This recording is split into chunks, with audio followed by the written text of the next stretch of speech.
எல்லாருக்கும் வணக்கங்க. உங்கள் எல்லாரையும் 666 மந்த்ரா யூடியூப் சேனலுக்கு வரவேற்பதிலே ரொம்ப சந்தோஷம்.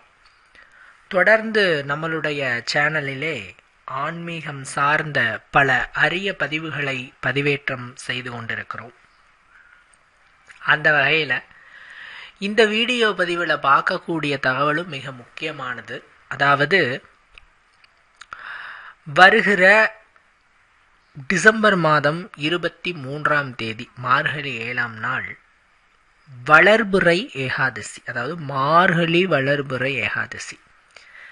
இந்த மார்கழி வளர்பிறை ஏகாதசியை வைகுண்ட ஏகாதசியாக நாம் கொண்டாடுவோம். சொர்க்கவாசல் திறப்பு அன்றைய தினம் நடைபெறும்.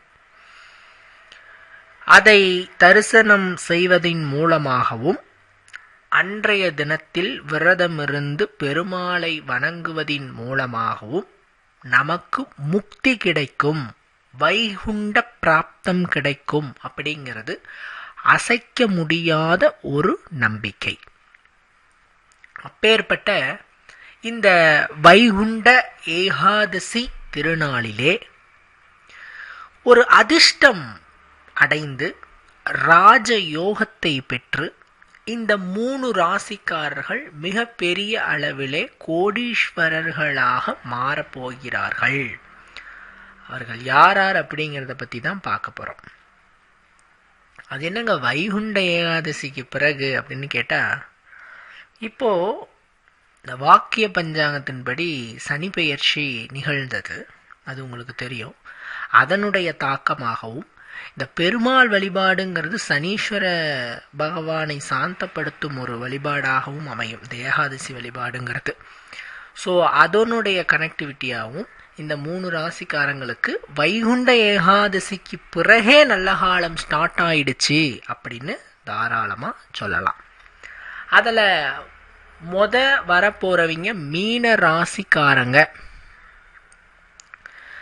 நீங்கள் சொல்லலாம், என்னங்க 7.5 சனி ஸ்டார்ட்டுங்கிறாங்க, நீங்கள் வேற அதிர்ஷ்டம் கிடைக்குது அப்படிங்கிறீங்க அப்படின்னு சொன்னீங்கன்னா உண்மைதான். ஆனால் உங்களுக்கு இந்த வைகுண்ட ஏகாதசிக்கு பிறகு சனி பகவானினுடைய அருளால் மிகப்பெரிய அளவுக்கு பொருளாதார நிலை மேம்படும். 7.5 சனி ஸ்டார்ட் ஆனாலும் கூட பயந்துக்க வேண்டாம், பயப்பட தேவையில்லை. சுருக்கமாக சொன்னால், வியாபாரத்தில் இருக்கிறவங்க, தொழில் சார்ந்த விஷயங்களில் இருக்கிறவங்களுக்கெல்லாம் நல்ல முன்னேற்றம் கிடைத்து பெருத்த லாபத்தை அவர்கள் அடைவார்கள் அப்படிங்கிறதுல ஐயம் ஏதும் இல்லை. பணி செய்கிற இடத்துல பதவி உயர்வு உங்களை தேடி வரும். குடும்பத்திலே மகிழ்ச்சி நிலவும்.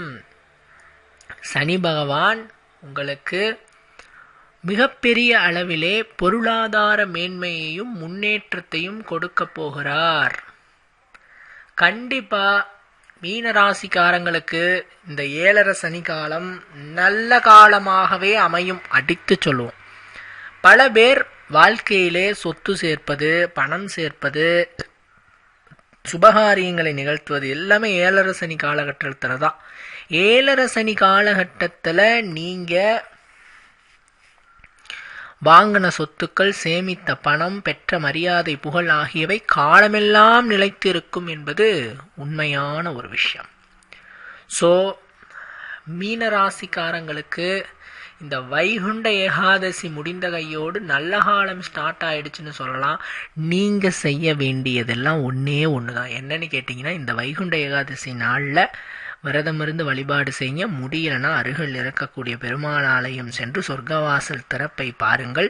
தீபம் ஏற்றி, நெய் தீபம் ஏற்றி, துளசி மாலை சாற்றி வழிபாடு செஞ்சுட்டு வாங்க, நன்மையே நடக்கும். அடுத்து 2வது ராசி யாருன்னா மகர ராசிக்கார நண்பர்கள். மகர ராசிக்கு இறுதி சுற்று கடைசி 2.5 வருஷம் ஓடிக்கிட்டு இருக்கு. பாதசனி அப்படின்னு இதனோட பெயரை சொல்லுவாங்க. இது என்ன பண்ணும் அப்படின்னு கேட்டிங்கன்னா, இடுப்புக்கு கீழே பிரச்சனை உண்டு பண்ணும். கால்வலி, முட்டு வலி, விபத்துக்கள், இந்த மாதிரியான விஷயங்களை ஏற்படுத்தும். ஆனால் மகர ராசிக்காரங்களுக்கு அப்படியே ஆப்போசிட்டில் நன்மையும் இருக்குது. நன்மை தீமை கலந்து தான் வரும். நான் தீமை சொல்லிட்டேன். நன்மை என்ன அப்படின்னு கேட்டிங்கன்னா,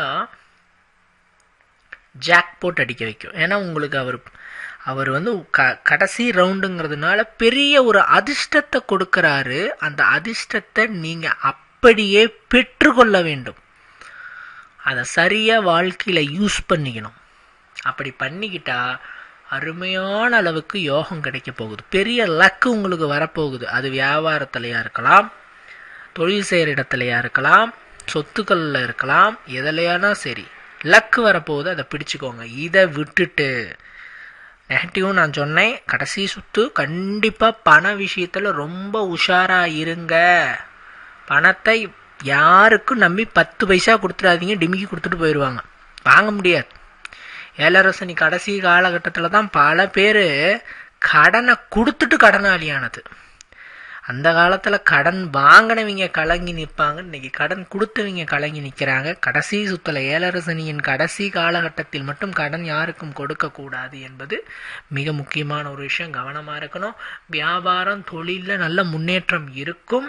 இருந்தாலும் கடன் பிரச்சனையும் வர வாய்ப்புண்டு. கடனும் கொடுக்காதீங்க, கடனும் வாங்காதீங்க. இருப்பதை வைத்து ஓட்டுங்க. பெரிய லக்கு உங்களுக்கு வரப்போகுது. அதை அப்படியே பிடிச்சிட்டு வாழ்க்கையிலே முன்னேறுங்க.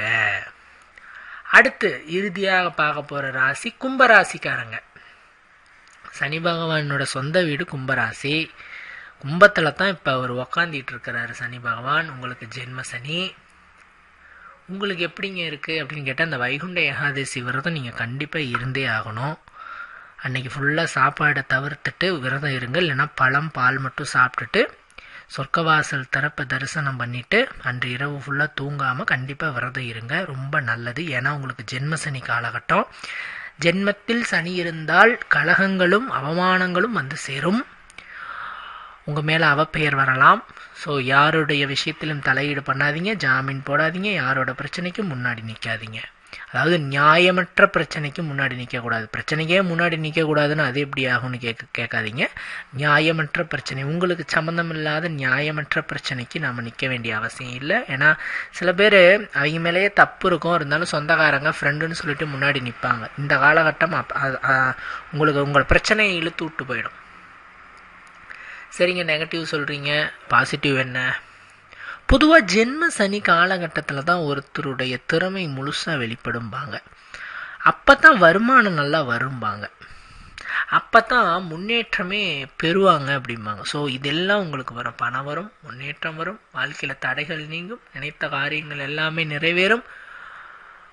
ஆரோக்கியத்தில் சின்ன சின்ன தடைகள், பிரச்சனைகள், கஷ்டங்கள் வந்து சென்றாலும் அது அனைத்தும் கதிரவனை கண்ட பனி போல விலகிவிடுங்கிறதுல டவுட் இல்லை. ஸோ கும்பராசிக்காரங்களுக்கும் நல்ல காலம் ஸ்டார்ட் அப்படின்னு சொல்லலாம். ஸோ அந்த வைகுண்ட ஏகாதசிக்கு பிறகு இந்த 3 ராசிக்காரங்களுக்கு அதிர்ஷ்டம் அடிக்க போகுது. ஸோ ஏகாதசி விரதத்தை நீங்கள் அனுஷ்டித்து சொர்க்கவாச திறப்பை பார்த்து பெருமாளை துளசி மாலை கொண்டு அர்ச்சித்து நெய் தீபம் ஏற்றி வழிபட்டால் சகல விதமான க்ஷேமங்களையும் நீங்கள் பெறுவீர்கள். இந்த பதிவு உங்களுக்கு பயன் தரக்கூடிய வகையில் இருந்திருக்கும் நம்புறேன். மற்றும் ஒரு பதிவில் சந்திக்கலாம். நன்றி, வணக்கம். விஷயத்திலும் தலையீடு பண்ணாதீங்க, ஜாமீன் போடாதீங்க, யாரோட பிரச்சனைக்கும் முன்னாடி நிற்காதீங்க.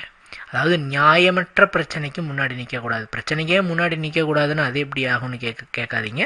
நியாயமற்ற பிரச்சனை, உங்களுக்கு சம்மந்தம் இல்லாத நியாயமற்ற பிரச்சனைக்கு நாம் நிற்க வேண்டிய அவசியம் இல்லை. ஏன்னா சில பேர் அவங்க மேலேயே தப்பு இருக்கும், இருந்தாலும் சொந்தக்காரங்க ஃப்ரெண்டுன்னு சொல்லிட்டு முன்னாடி நிற்பாங்க. இந்த காலகட்டம் உங்களுக்கு உங்கள் பிரச்சனையை இழுத்து விட்டு போயிடும். சரிங்க, நெகட்டிவ் சொல்கிறீங்க, பாசிட்டிவ் என்ன? பொதுவாக ஜென்ம சனி காலகட்டத்தில் தான் ஒருத்தருடைய திறமை முழுசாக வெளிப்படும்பாங்க. அப்போ தான் வருமானம் நல்லா வரும்பாங்க. அப்போ தான் முன்னேற்றமே பெறுவாங்க அப்படிம்பாங்க. ஸோ இதெல்லாம் உங்களுக்கு வரும். பணம் வரும், முன்னேற்றம் வரும், வாழ்க்கையில் தடைகள் நீங்கும், நினைத்த காரியங்கள் எல்லாமே நிறைவேறும். ஆரோக்கியத்தில் சின்ன சின்ன தடைகள், பிரச்சனைகள், கஷ்டங்கள் வந்து சென்றாலும் அது அனைத்தும் கதிரவனை கண்ட பனி போல விலகிவிடுங்கிறதுல டவுட் இல்லை. ஸோ கும்பராசிக்காரங்களுக்கும் நல்ல காலம் ஸ்டார்ட் அப்படின்னு சொல்லலாம். ஸோ அந்த வைகுண்ட ஏகாதசிக்கு பிறகு இந்த 3 ராசிக்காரங்களுக்கு அதிர்ஷ்டம் அடிக்க போகுது. ஸோ ஏகாதசி விரதத்தை நீங்கள் அனுஷ்டித்து சொர்க்கவாச திறப்பை பார்த்து பெருமாளை துளசி மாலை கொண்டு அர்ச்சித்து நெய் தீபம் ஏற்றி வழிபட்டால் சகல விதமான க்ஷேமங்களையும் நீங்கள் பெறுவீர்கள். இந்த பதிவு உங்களுக்கு பயன் தரக்கூடிய வகையில் இருந்திருக்கும் நம்புறேன். மற்றும் ஒரு பதிவில் சந்திக்கலாம். நன்றி, வணக்கம். பார்த்து பெருமாளை துளசி மாலை கொண்டு அர்ச்சித்து நெய் தீபமேற்றி வழிபட்டால் சகல விதமான க்ஷேமங்களையும் நீங்கள் பெறுவீர்கள். இந்த பதிவு உங்களுக்கு பயன் தரக்கூடிய வகையில் இருந்திருக்கும் நம்புறேன். மற்றும் ஒரு பதிவில் சந்திக்கலாம். நன்றி, வணக்கம்.